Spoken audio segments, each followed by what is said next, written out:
y est, je suis arrivée à l'Ashram Dhamma, donc c'est dans le Kerala, en Inde du Sud. C'est mon 3e séjour ici. J'y ai déjà séjourné en 2017 et en 2023.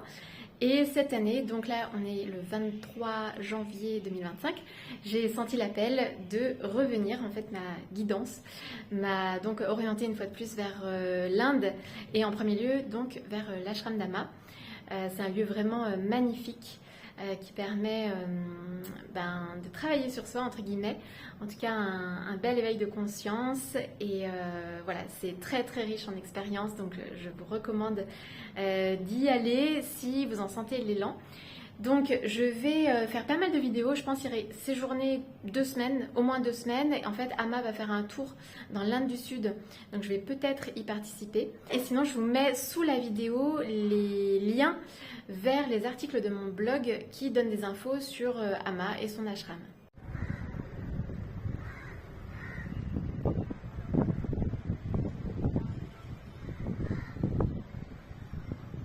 Je vous montre rapidement la chambre. Donc je suis dans une chambre double. Normalement on peut avoir une chambre simple, mais comme il y a beaucoup de monde à l'ashram, là en ce moment c'est plutôt des chambres doubles ou des dortoirs.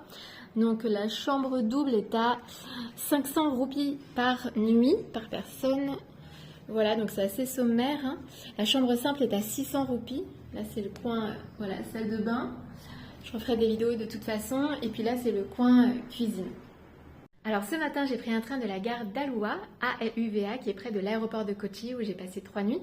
Donc j'ai pris le train à 6h30 pour aller à Kayamkulam. Donc pour aller à l'Ashram Dhamma, il y a 2 stations possibles, Kayamkulam ou Karunagapalli.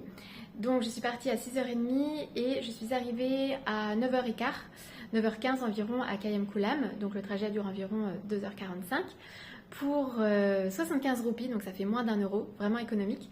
Et les 2 stations sont possibles, c'est à peu près équivalent par rapport à la distance entre la gare et l'ashram. Je crois que Karunagapalli est un peu plus proche, mais de toute façon après on prend un autorickshaw pour rejoindre l'ashram.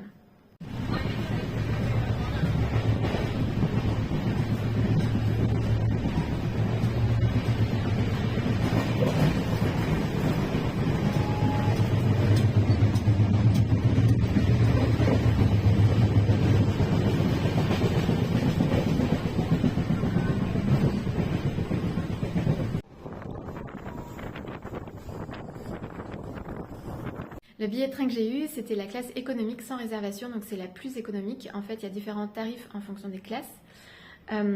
Et donc, en fait, c'est un compartiment où on n'est pas assuré d'avoir une place assise, en fait. Bon, là, j'ai pu avoir une place assise pendant tout le trajet. Et après 20-30 minutes de trajet, en fait, une jeune indienne s'est assise à côté de moi et en fait, on a discuté pendant 2 heures. C'était génial, vraiment une très belle rencontre. Elle habite dans le coin de Tenmala. Et c'est un coin où il y a des forêts, des rivières, ça a l'air super. Donc elle m'a parlé de tout ça, elle m'invite chez elle, donc c'est super, on va garder contact et pourquoi pas visiter ce coin-là.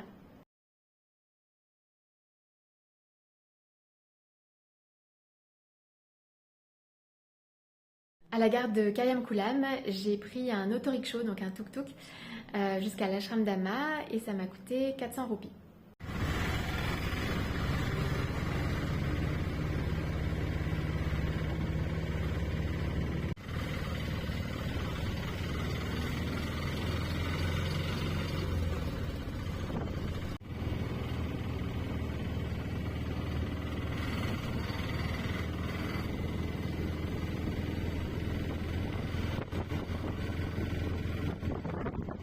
Je suis arrivée à 10h pile à l'Ashram Dhamma, donc en tout et pour tout, le trajet a duré 3h30 pour 475 roupies d'Aluva à l'Ashram Dhamma.